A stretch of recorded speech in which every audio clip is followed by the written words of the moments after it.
When he finds one of great value, he goes and sells everything he owns and buys it. மத்தேயு 13:46. உயர்ந்த ஒரு முத்தை கண்டவுடன் அவர் போய் தமக்குள்ள யாவற்றையும் விற்று அதை வாங்கிக் கொள்கிறார். மத்தேயு 13:46. இது வாழ்வு தரும் கிறிஸ்துவின் நற்செய்தி. கிறிஸ்துவே உமக்கு புகழ். கிறிஸ்துவில் அன்பார்ந்த சகோதர சகோதரிகளே, அன்பார்ந்த பிள்ளைகளே, அன்பார்ந்த தொலைக்காட்சி விசுவாசிகளே, ஒரிஜன் என்ற முதல் 2 நூற்றாண்டுகளில் வாழ்ந்த ஒரு பேரறிஞர் இந்த விவிலிய வசனத்துக்கு கொடுக்கின்ற விளக்கம், I dare say Jesus is referring to the pearls, unto the pearl, a pearl that acquires he who has given up everything and has accepted to lose everything. விண்ணரசான முத்தை பெற ஒருவன் மனமு வந்து தம்மிடம் உள்ள அனைத்தையும் துறந்து எல்லாவற்றையும் இழக்க வேண்டும் என்பதனையே இயேசு முத்தை பெறும் ஓமையின் வழியாக குறிப்பிடுகின்றார். ஒரு அனுபவத்தை உங்களோடு பகிர்ந்து கொள்கிறேன். 2000 ஆண்டு, அதாவது 14 ஆண்டுகளுக்கு முன்பு நான் புரூனை என்ற நாட்டிற்கு ஒரு 3 வாரம் தமிழ் மறையுரை கொடுப்பதற்கு அழைக்கப்பட்டேன். என்னை அழைத்தவர் என்னிடம் சொன்னார், நீங்கள் தயாராக வாருங்கள். அப்போது நான் சொன்னேன், என்னிடம் ஒரு பெரிய அக்கார்டியன் இருக்கிறது, 120 பேஸ் அக்கார்டியன், பெரிய அக்கார்டியன். அதை தூக்கி கொண்டு செல்வது என்பது கடினம். அதுவும் விமான பயணத்தில் லக்கேஜ் ஒரு ப்ராப்ளம். அதுபோன்று ஒன்று கிடைத்தால், அங்கே யாராவது வைத்திருந்தால் இந்த பணிக்கு இந்த பாடல்களை இயக்குவதற்கு வசதியாக இருக்கும். அப்பொழுது அவர் சொன்னார், பரவாயில்லை, நீங்கள் அதை ஒன்றும் எடுத்து வர வேண்டாம், கவலை வேண்டாம். போகிற வழியில் சிங்கப்பூரில் இறங்கி ஒரு நாள் இருப்போம். சிங்கப்பூரில் ஒரு புதியதாக ஒன்று நானே வாங்கி கொடுக்கிறேன் உங்களுக்கு என்று சொன்னார். சரி என்று சொல்லி சென்றோம். அது ஞாயிற்றுக்கிழமை காலை 9 மணிக்கெல்லாம் சிங்கப்பூரில் இறங்கி உடனே அங்கிருந்து ஒரு தற்காலிக வீசா எடுத்து அங்கே சிங்கப்பூரில் இருக்க மிகப்பெரிய கடை, முஸ்தாபா கடை என்று எல்லாருக்கும் தெரியும். அந்த கடைக்கு போய் அந்த மியூசிக் இன்ஸ்ட்ருமெண்ட்ஸ், இசைக்கருவிகள் விற்கிற ஒரு இடத்தை பார்த்தார். கடலை போல் இருக்குது, ஏகப்பட்ட கீபோர்ட்ஸ், ஏகப்பட்ட இந்த மியூசிக் உபகரணங்கள். இதில் பாருங்கள், இதில் உங்களுக்கு என்ன வேணாலும் வாங்கி கொள்ளுங்கள், எது தேவையோ. நான் சொன்னேன், பிரதர் இது அல்ல, இது கரண்ட் வேணும், இது எலக்ட்ரானிக் குட்ஸ். நான் சொல்வது கையால் வாசிக்கக்கூடிய அக்கார்டியன். அவருக்கு அக்கார்டியனா என்னன்னே தெரியல. அப்படியா? விசாரித்து பார்த்தாரு. அந்த கடை ஞாயிற்றுக்கிழமை அன்னைக்கு மூடி இருக்குது. ஐயையோ, மூடி இருக்குதே. சரி, பரவாயில்ல, வாங்க ஃபாதர், அங்கே நிறைய ஃபிலிப்பைன்ஸ் இருப்பாங்க, சைனீஸ் இருப்பாங்க, யாருக்கிட்டையாவது ஒரு அக்கார்டியன் இருக்கும், பார்த்து வாங்கிக்கலாம், வாங்க. போனோம். உடனே கேட்டேன். எனக்கு தெரிந்தவர்கள் நெல்லித்தோப்பில் இருந்த ஒரு குடும்பம் கூட அங்கே இருந்தது. எல்லாம் அலைகிறாங்க, கடையில் போய் கேட்குறாங்க, யாராவது வாசிக்கிறவங்க இருக்கிறாங்களான்னு விசாரிக்கிறாங்க. எங்கேயும் கிடைக்கவில்லை. ஏறக்குறைய ஒரு வாரம் கடந்து விட்டது. சரி, இருக்கிற கீபோர்டிலேயே நான் பாடல்களை எல்லாம் வாசித்து இந்த ஜெபக்கூட்டங்கள், திருப்பலிகள் இவைகளையெல்லாம் நிறைவேற்றினேன். ஒரு வாரம் கழித்ததும் அந்த பிரதர், அவர் வீட்டில் தான் தங்கியிருந்தேன். ஃபாதர், உங்களுக்கு நேரம் இருந்தால் அருகிலே மாயவரத்தை சார்ந்த ஒரு முஸ்லீம் குடும்பம் ஒரு பெரிய சூப்பர் மார்க்கெட் திறந்திருக்கிறார்கள், அங்கு போய் பார்த்து வாருங்களேன், உங்களுக்கு நேரம் போகும் என்று. சரி, அதனால் என்ன என்று போய் நானே நடந்து செல்லுகின்ற தூரம்தான் நடந்து சென்றேன். ஒரு பெரிய சூப்பர் மார்க்கெட். அந்த சூப்பர் மார்க்கெட் உள்ளே நுழைந்ததும் முதல் கடையிலேயே 3 அக்கார்டியன் இருக்கிறது. ஒன்று பேபி அக்கார்டியன், இன்னொன்று மீடியம் அக்கார்டியன், இன்னொன்று பெரிய 120 பேஸ் அக்கார்டியன். 120 தான் என்கிட்ட இருக்குது. எனக்கு வேணுங்கிறது இந்த மீடியம் சைஸ் தான் வேணும். பேபி அக்கார்டியன் வச்சும் பாடல்களையும் வாசிக்க முடியாது. இப்போ நான் வச்சுருக்கிறேனே ஒரு சின்ன அக்கார்டியன், இந்த இதய ஆண்டவர் படம் ஸ்தாபகம் செய்யும் பொழுது வீடுகளுக்கு எடுத்து சென்று வாசிக்கிறேன் அல்லவா, அந்த அக்கார்டியனை அங்கே பார்த்தேன். பார்த்ததும் என்ன ஆகுது, கண்டேன் சீதையை அப்படின்னு ராமன் சொன்னது போல கண்டேன், எனக்கு வேண்டியதை கண்டேன்.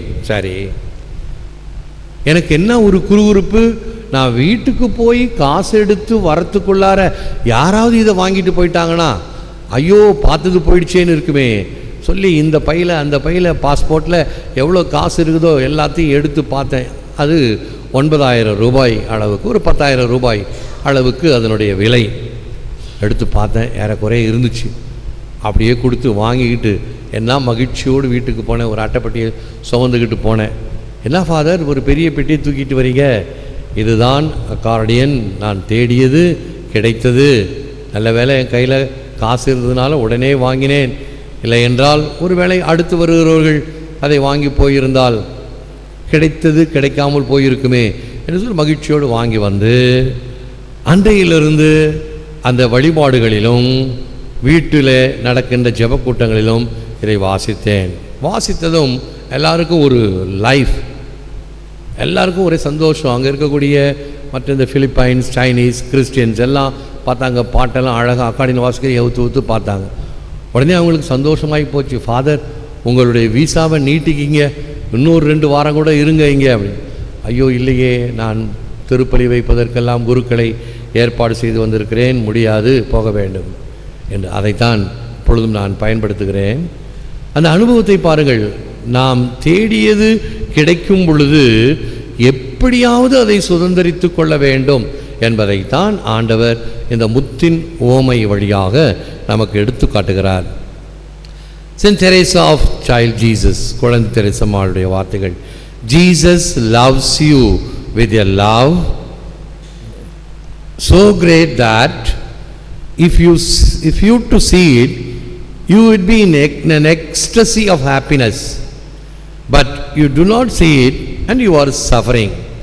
Jesus will stand up to save all the meek and humble of the earth. சங்கீதம் 76 இதைத்தான் கூறுகிறது. இயேசு உன்னிடம் தம் அபரிதமான அன்பினால் நேசிக்கும் அன்பை காணும்போது நீ சந்தோஷத்தினால் புலகாங்கிதம் அடைகிறாய். புலகாங்கிதம் எக்ஸ்டசி, விவரிக்க முடியாத அன்பு. அதை பார்த்ததும் எனக்கு ஏற்பட்ட மகிழ்ச்சிக்கு அளவே இல்லை. இவ்வளோ தூரம் தேடினோம், பெரிய பெரிய கடையெல்லாம் தேடினோம், கிடைக்கல. அதே போல் இப்போ சமீபத்தில் நான் மலேசியாவுக்கு சென்ற பொழுது கூட சரி பரவாயில்லை, இது கொஞ்சம் பழசாகிட்டே இருக்குது, கிடைக்கும்போது வாய்ப்பை பயன்படுத்திக்கலாமே, இன்னொரு அக்கார்டியன் அது போல் கிடைக்குதா அப்படின்னு மலேசியாவில் சுற்றினேன். கொஞ்சம் போகிற இடத்துலலாம் ஒன்றும் கிடைக்கல. கடைசியில் ஒரு கடையில் ஒரு ஓட்டை அக்கார்டியன் வச்சுருந்தான். அதே ஏகப்பட்ட விலை சொன்னான். அவன் தெரியல போல இருக்கு, எனக்கு நல்லா அக்கார்டியன் வாசிக்கணும்னு எடுத்து வாசித்து பார்க்குறேன், எல்லாம் அபசரமாக வருது, கிடைக்காது. தேடியதை கிடைக்கும் பொழுது ஏற்படுகின்ற மகிழ்ச்சி சொல்ல முடியாது. ஆனால் அதனை காணாது இருக்கும்போது நீ வேதனை அடைகிறாய். இயேசுவின் அன்பையோ அல்லது நாம் தேடுவது கிடைக்காமல் போனாலோ நமக்கு ஏற்படுகின்ற வேதனை. இயேசு சாந்தமும் தாழ்ச்சியும் உடையவர்களுடன் இருக்கிறார். இயேசு இருக்கும் பொழுது நமக்கு எதுவும் குறைவாக இருக்க முடியாது. அருளெல்லாம் திரண்டு ஓர் வடிவாகிய பொருளெல்லாம் வல்ல பொன் பொதுநாதா, என் மருளெல்லாம் ஓடி எங்கு ஒளித்திட்டதோ. இருக்கக்கூடிய அருள் எல்லாவற்றையும் சேர்த்து வைத்து the embodiment of all grace, அதைத்தான் தேவதாய்க்கும் சொல்லப்படுகிற மங்கள வார்த்தை, அருள் நிறைந்த மரியே, எல்லா வகையான அருளும் நிறைந்தவர் நீர். இறைவன் அப்படிப்பட்ட அருள் எல்லாம் திரண்டு அவர் நம்மிடையே இருக்கும் பொழுது சூரியனை கண்ட பனி மறைவதை போல, இப்பொழுது இவ்வளவு பிரகாசமான வெளிச்சம் நிறைந்த விளக்குகளை போட்டு இருப்பதினால் இது பிரகாசமாக இருக்கிறது. இல்லை என்றால் இருள் மண்டி இருக்கும். அந்த இருளை விளக்கக்கூடியது ஒளி. அதே போன்று இந்த இருளை விளக்கக்கூடிய வல்லமையானவர் கடவுள். மருள் எல்லாம் ஓடி எங்கு ஒளிந்திட்டதோ, மருள் என்றால் பயம், தீவினை, தீயவைகளை பார்த்து பயப்படுகிறதெல்லாம் ஓடி ஒளிந்துவிடும் என்பதும் இந்த உவமையிலிருந்து எது சிறந்ததோ அதை பெறுவதற்கு இயேசுவிடம் நாம் ஜெபிப்போம். நமக்கு வேண்டியதை அவர் தாராளமாக, இலவசமாக, நிறைவாக கொடுக்கின்றார். அந்த அவருடைய தாராளம் ஏராளம். அவர் அமுக்கி குலுக்கி சரிந்து விழும் அளவுக்கு நமக்கு படி அளக்கிறார் என்று வேதத்தில் படிக்கின்றோம். அப்படிப்பட்ட தாராளமான இறைவனிடம் ஜெபிப்போம். முழந்தால் இருப்போம். Lord Jesus, reveal to me the true riches of your kingdom. Help me to set my heart on you alone as the treasure beyond compare with any other. Free my heart attachment to other things, that I may freely give to you all that I have in joy and gratitude for all that you have given to me. May I always find joy and delight in your presence. ஆண்டவராய் இயேசுவே, உமது அரசின் உண்மையான செல்வத்தை எனக்கு வெளிப்படுத்தும். ஒப்பில்லா சொத்தான உம் இதயத்தின் மீதே என் இதயம் தாகம் கொள்வதாக. தேவையற்ற உலக காரியங்களின் மீதுள்ள நாட்டங்களை விட்டொழித்து அனைத்தும் நீர் அளித்த கொடை என்பதை உணர்ந்து உமக்காய் யாவற்றையும் மகிழ்ச்சியோடு இழப்பேனாக. உம் பிரசன்னத்திலே நான் எல்லையில்லா மகிழ்ச்சியும் ஆனந்தமும் அடைவேனாக. எல்லாம் வல்லவரே, நல்லவரே, உம்மை போற்றுகிறோம், புகழ்கிறோம், நன்றி கூறுகின்றோம், ஆராதிக்கின்றோம். தேவரீதாமே, இந்த நற்கருணையிலே எமக்காக விற்றிருக்கின்றீர். உமது அருள் ஒளி வெள்ளம் தீமை, தீங்கு, இருள், மருள் எல்லாவற்றையும் ஒழிக்கின்றது என்கின்ற திடமான சிந்தனையுடன், நம்பிக்கையுடன், விசுவாசத்துடன் உம்மை நோக்கி ஜெபிக்கின்றோம். நாங்கள் மட்டுமல்ல, இந்த வல்லமையான ஜெப நேரத்திலே தங்களுக்காக ஜெபித்து கொண்டிருக்கக்கூடிய பல வகையான மக்கள், அருகில், வெகு தொலைவில், உள்நாட்டில், வெளிநாட்டில் என்று ஜெபித்து கொண்டிருக்கிற மக்களை கண்பாரும். தங்கள் தேவைகளுக்காக ஜெபித்து கொண்டிருக்கிறார்கள். தேவைகளுக்காக ஜெபிக்க வேண்டும் என்று நம்மிடம் கேட்டிருக்கிறார்கள். அவர்களுடைய விண்ணப்பங்களை எல்லாம் உம்முடைய திரு பாதத்தில் சமர்ப்பித்து நாங்கள் எங்களையே உமக்கு காணிக்கையாக்குகின்றோம். ஏற்று வரமருளும் இறைவா, காக்கும் கரங்களினால். ஆமேன்.